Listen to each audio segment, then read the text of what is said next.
Hi guys! Welcome back to my channel. So ngayon, on today's episode, I will be making a first impression review of Vice Cosmetics Duo Finish Foundation. So 2 weeks ago, they sent me a PR package containing all the shades that they have for this line. So 8 shades to ng foundation, and sobrang excited na akong gawin to ever since na na-receive ko yung package. Kaya lang, hindi ako nagkaroon ng time na gawin to kasi sunod-sunod yung mga kailangan namin gawin and everything, doctor's checkup and all. But anyway, ayoko na mag-explain ng masyado. Let's get to the PR box na sinend nila sa akin. It says in the box that this product is designed and formulated in Los Angeles, California, in USA. Hindi naman ito yung first time na gagamit ako ng product from Vice Cosmetics. Actually, I've already made a video before, like a contour tutorial using their contour, blush, and highlight stuff. So upon checking the packaging ng Duo Foundation na to, ang naalala ko dito yung Maybelline na pressed powder na ginagamit ko years ago. Parang nung college pa yata ako. Parang ganito yung itsura niya. Almost the same.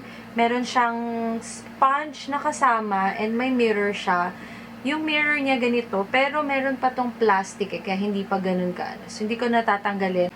Bago tayo magsimula, isa-swatch muna natin yung mga shades na meron sila kasi hindi ko rin alam kung ano ba talaga yung color na magmamatch sa akin. Meron silang 8 shades na sa line na to. So, it's called Tisay, Chesa, Potinames, Kinesa, Shade ni Vice, Morena, Sopinay, and Flawlessa. So, itong last 3 shades, ito yung feeling ko na nagkikater talaga sa mga morena girls out there or mga, sa mga morena, medyo mga tan yung color, no? So, at least meron 3 out of the 8 shades na magkikater sa kanila. So, isaswatch ko siya dito na lang para makita natin kung match ba talaga siya sa aking skin.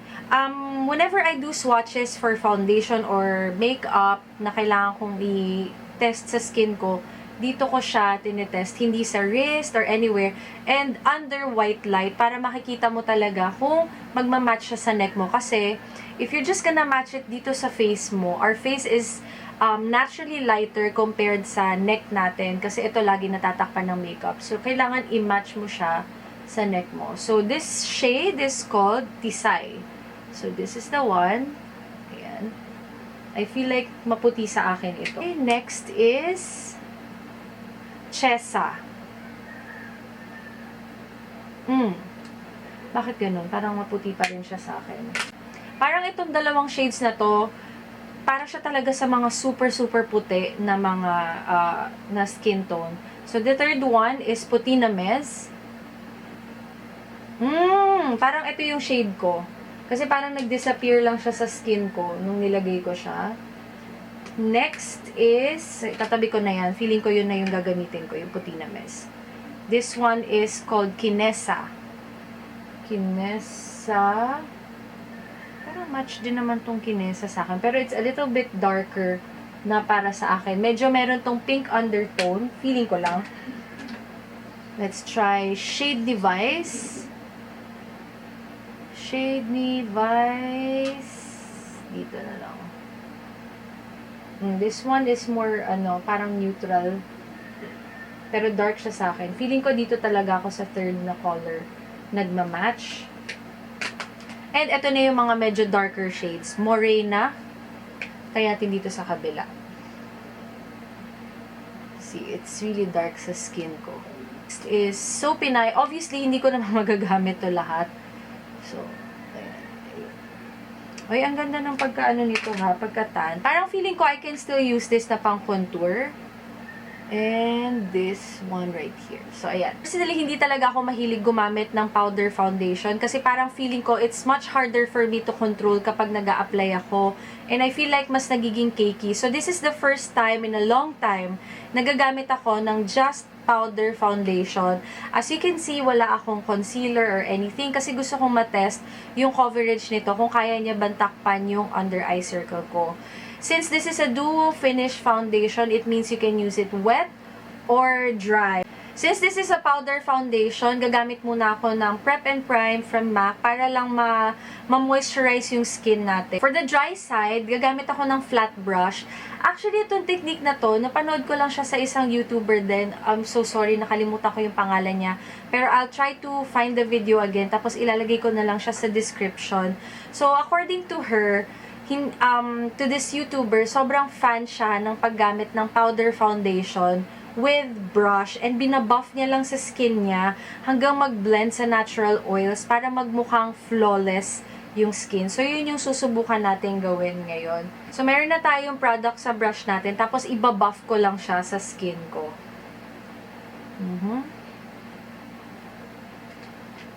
Feeling ko, by doing this, I'm just using more of the product. Ayan. Ibe-blend mo lang daw siya hanggang mag-mix siya sa natural oil ng skin mo. From what I can see, so far, parang nawawala yung pores ko. Maganda yung coverage niya, pero it's not enough to cover my dark circles. So, tama yung sinasabi nila na it's blurring. So, there you go. Ito yung side na meron na tayong nalagay na foundation, and ito yung side na wala pa. Ano bang masasabi ko? Gusto ko yung finish niya sa skin kasi sobrang parang satin yung finish niya, no? So, wala nang shine na natira and all compared dito sa kabilang side. Na-remove niya yung parang mga pink undertone, especially dito sa side ng nose ko. But, sadly, hindi siya enough to cover my dark circles. So, on this side, gagamit tayo ng concealer before natin i-apply with a wet sponge. Pero, so far, parang on a normal day, kung ito yung gagamitin ko, I don't want any extra coverage. Kumbaga, ayoko ng pack na coverage. Good to go na ako with the brush and this one. First time ko gawin tong technique na to with the brush, and from what I can see, nagustuhan ko siya kasi parang as you buff the powder sa skin mo, parang mas dumidikit siya sa balat and parang nawa-warm up yung powder and nagme-melt siya sa skin mo. So, ayan na, nakapaglagay na ako ng concealer, no? Kasi sobrang dark talaga ng dark circle ko. And talagang kung hindi ako gagamit ng concealer, hindi talaga siya matatakpan. Kahit na gumamit ako ng liquid foundation, nagko-concealer pa rin ako. So ngayon, gamitin naman natin siya dito sa kabilang side. Subukan ko muna ng dry, tapos gagamitin natin siya ng damp yung sponge natin. Gusto ko lang din makita yung difference kapag ginamit natin is sponge rather than the sponge na dry, and then try natin ng wet. So, lalagay ko lang siya dito sa ilalim ng mata ko para mag-set. Actually, ay, ang ganda ha. Alam niyo yung sponge niya, wala siyang weird na plastic smell. And parang feeling ko mas, habang pinapahid ko siya sa skin ko, mas nako-cover niya yung pores nicely. Even better compared sa brush na ginamit natin. So, ayan. So, na-try ko siya ng dry. Maganda rin siya ng dry. Subukan naman natin ng damp yung sponge. So, basahin ko lang siya using Avian water para lang mag-damp siya ng konti. Ayan, ganyan. And then, squeeze natin yung excess water sa sponge. If you want, you can even use your beauty blender or whatever. Pero gusto ko lang subukan yung mismong sponge nila. Kasi natutuwa ako kasi hindi siya masyadong porous yung sponge and hindi rubbery masyado yung feel niya. So, let's go ahead. Okay, as expected, mas may coverage nga siya ng damp yung sponge. But, I wouldn't suggest na gagamitin mong damp yung sponge tapos ibabalik ko siya sa loob.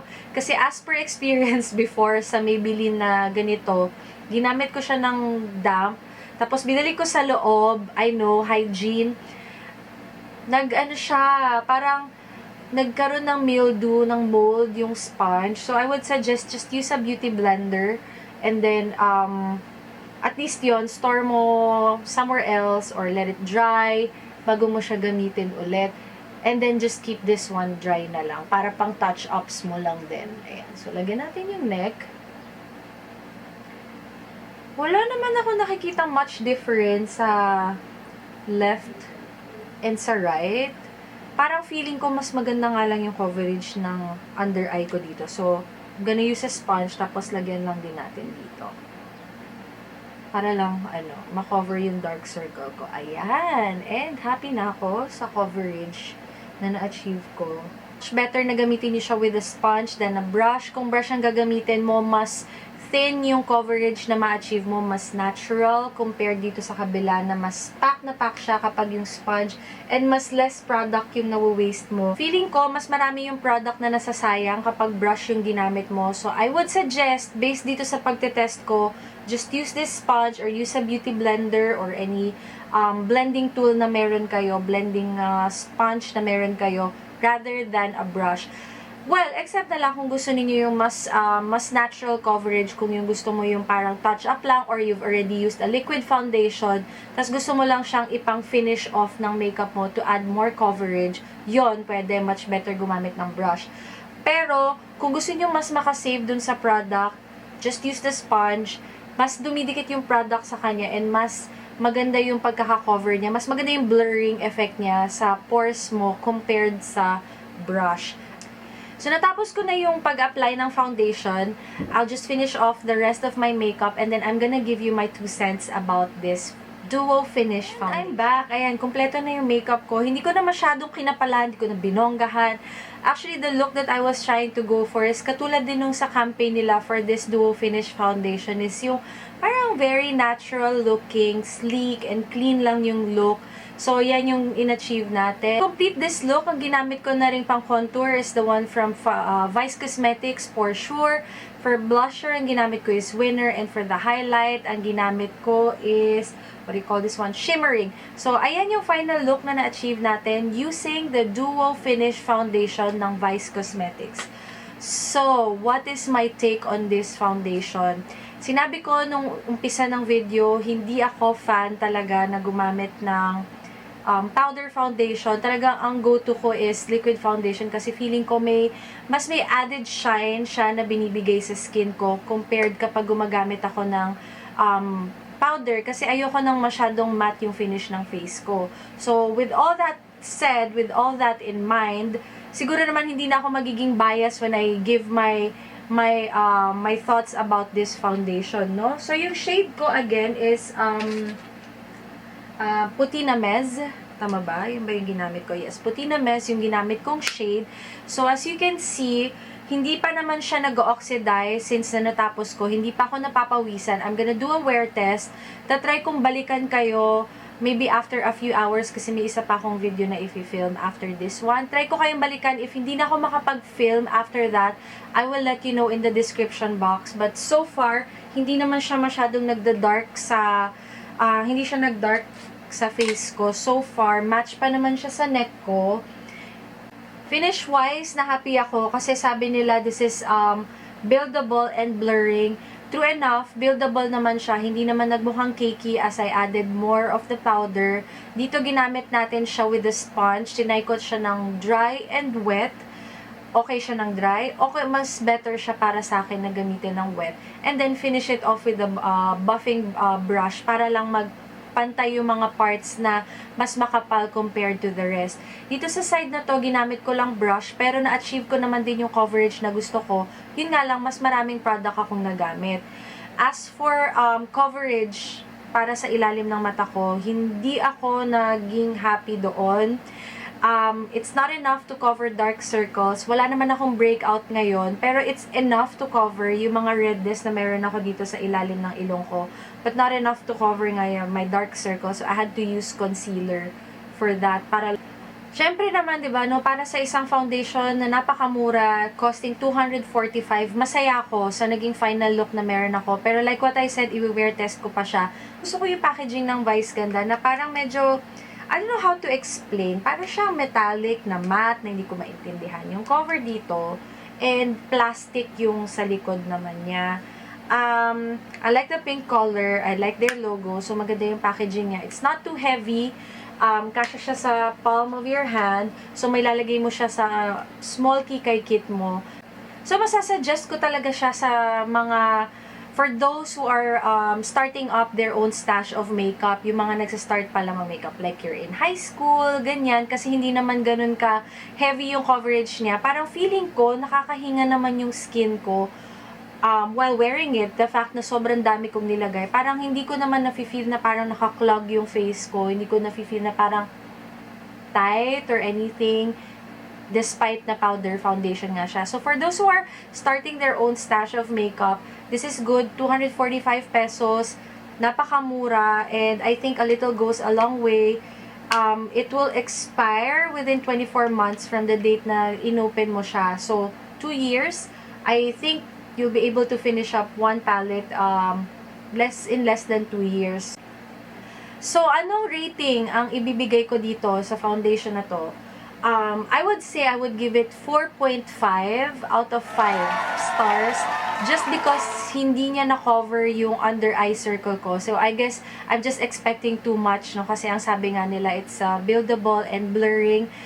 Siguro kung wala ka namang masyadong problema sa skin mo like I do when it comes to my dark circle, yun lang talaga yung pinaka-problem ko. Good na to sa'yo. Kasi parang hindi naman ganun ka-problema ng lahat yung dark circle like me. Aside from that, sobrang na-happy ako. Gaya ng sinabi ko kanina, sobrang natuwa ako that they try to be so inclusive sa shades nila. Nagsama sila ng colors for mga morena nating mga kababayan dyan, no? Kasi, naging controversial to actually lately na sa mga commercials na lumalabas, na when you're fair, you're prettier, or when you have a whiter skin, you're more beautiful. I have white skin, pero I'm so against this idea na kapag mas maputi ka, mas maganda ka. Kasi nga, kagaya ng sinabi ko kanina, meron tayong kanya-kanya nating ganda. And yun yung nagpa-fall in love sa akin dito sa line na to. Kasi, yun na nga, parang merong silang advocacy na pinaglalaban na embrace the real you. Gandang you na you. Kung nag-enjoy kayo sa video na to, please let me know in the comment section. Sobrang gustong-gusto kong nakakarinig ng mga comments from you guys. It motivates me to make more videos. If you think there's anything that I would need to improve on, let me know as well para naman mas maging maganda yung videos natin in the future. Kung nagustuhan nyo to, of course, hit the like button. And kung interesado kayo sa mga future videos pa na gagawin ko, please hit the subscribe button and of course the bell button na din para ma-update kayo kapag nag-upload ako ng mga bagong videos. So, yun lang muna for now. I will see you next time. This has been Days with Kath. Bye!